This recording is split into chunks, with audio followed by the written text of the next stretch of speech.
Well, let's see what you got.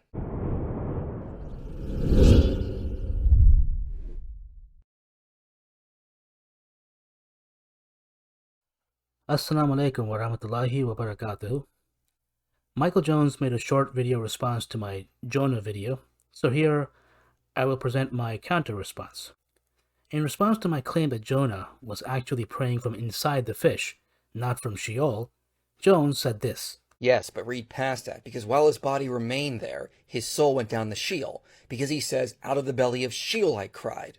I went down to the land whose bars closed upon me forever. Yet you brought my life from the pit, when my nephesh fainted within me. Now, let me repeat. Jonah 2 verse 1 is crystal clear that Jonah prayed to the Lord from the belly of the fish. It's right there in plain English. Jones made a strange remark that Jonah's body remained in the fish, but his soul went to Sheol. Because while his body remained there, his soul went down the Sheol. So how did Jonah pray to the Lord from inside the fish? Was his rotting corpse praying to the Lord? Of course not. In fact, since it says that Jonah began his prayer with, I called out to the Lord, using the past tense, it means that Jonah was recalling his experience being thrown overboard.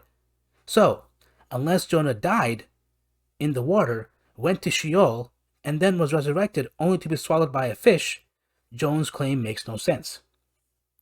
Rather, as James Bruckner explains in the NIV application commentary, chapter 2 is a prayer of thanksgiving for being rescued from certain death. Jonah was in distress in the water, and God sent the fish to rescue him. This implies a two-part miracle: the arrival of the fish and Jonah's survival inside the fish. Having initially expected death in the ocean, Jonah now expresses his gratitude while he was inside the fish, as stated in verse 1. As for the reference to Sheol in verse 2, Bruckner explains that it is part of a metaphor for Jonah's rebirth, but not from death. He was close to dying, but there was hope for salvation. Indeed, when Jonah says from the depths of the grave, that was a reference to his near death from drowning in the ocean. He was then rescued by the fish. To quote Brant Petrie, notice three key points here. First, when Jonah says that he cried out to God from the belly of Sheol in the pit, these are standard Old Testament terms for the realm of the dead.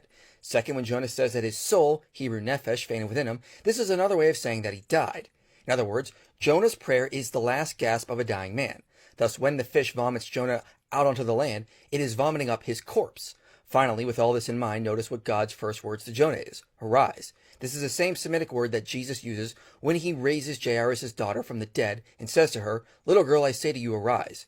In other words, the story of Jonah is the story of his death and resurrection. I am not sure why Jones would jump all the way to the New Testament to explain the meaning of the word arise. The same Hebrew word is used in chapter 1, verse 2. As Bruckner explains, it simply means go now or go immediately. There is no reason to think that it has to refer to resurrection from death. And also, if you believe the story is historical, then you have to accept what the laws of nature say. And they tell us it's impossible to survive in a stomach for 3 days because of the lack of oxygen, and the stomach acid would have killed you. Notice the text never says he was miraculously sustained while he was in the belly of the fish. Is Jones seriously giving us a biology lecture? As already explained, the miracle is implied and does not need to be specifically stated. Trent Butler states in the Holman Old Testament commentary that the Bible expends no effort on such details. It simply assumes God can accomplish such miracles since the fish was sent by him. In Psalm 30 verse 3, David says that God has brought up his soul from Sheol. A couple of problems here. One, you're assuming because one biblical author talks about Sheol metaphorically, that means all others have to. Well, actually, we can. As Bruckner noted, Jonah's prayer is a psalm in itself, and is actually similar to the psalms associated with David. The prayer is a toda, a psalm of thanksgiving, and has all the elements of similar psalms found throughout the Bible.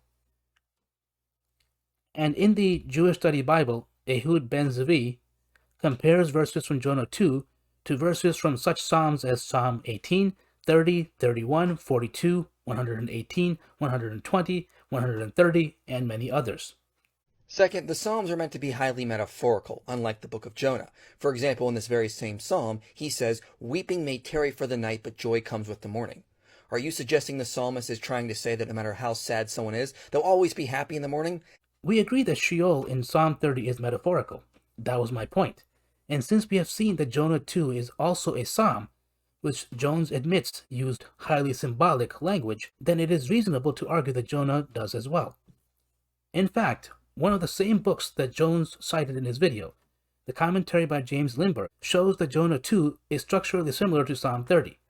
This strengthens my assertion that Jonah 2:2 could be metaphorical just as Psalm 30 verse 3 is. If Jonah died and was praying to God from Sheol, then this would contradict Psalm 6:5, which says that there is no remembrance of God in Sheol. Again, another highly metaphorical psalm. You can't pick and choose which parts are literal and which are metaphorical. It is rather convenient that Jones always dismisses such declarations in the Psalms as highly symbolic. Well, what about Isaiah 38:18, which pretty much says the same thing as Psalm 6:5? Are we to just dismiss the repeated statements in the Tanakh that Sheol is not a place of praise and remembrance of God as mere symbolism? It does not appear so. Rather, it appears that the authors of the Bible really did not believe that there was any remembrance or praise of God in Sheol. And even if I'm wrong about Jonah, notice how Jesus uses this passage. He says, as Jonah was in the fish for 3 days, so the Son of Man will be in the heart of the earth for 3 days. This is Jesus predicting that after he dies, he'll be buried in a grave for 3 days. Yes, but that is only according to Matthew. Luke's version gives an entirely different interpretation. Whereas Matthew concentrates on the 3 days and 3 nights, which ended up being a miscalculation of 3 days and 2 nights, Luke concentrates on the repentance of the Ninevites. This has led scholars to conclude that Matthew's version is not original, and was a deliberate change to the earlier saying of the Q Gospel, as explained by John Donahue and Daniel Harrington. And as is well known, scholars note that the Q Gospel had nothing to say at all about Jesus' alleged death and resurrection. Even later rabbinic authors used the sign of Jonah as a reference to resurrection from the dead. There is no New Testament scholar who would say Jesus was not predicting his own death here. Cherry-picking one rabbinic opinion does not prove Jones's assertion. There are plenty of later rabbinic sources that did not believe that Jonah had died and been resurrected. Rashi and Ibn Ezra both said that Jonah miraculously survived in the fish. So in closing, I don't think Jones has a very strong case. He has adopted an anachronistic interpretation of Jonah that is heavily influenced by later Christian thought, especially that of the Gospel of Matthew. But the evidence does not support his interpretation. Assalamu alaikum wa rahmatullahi wa barakatuh. وقل جاء الحق وزهق الباطل إن الباطل كان زهوقا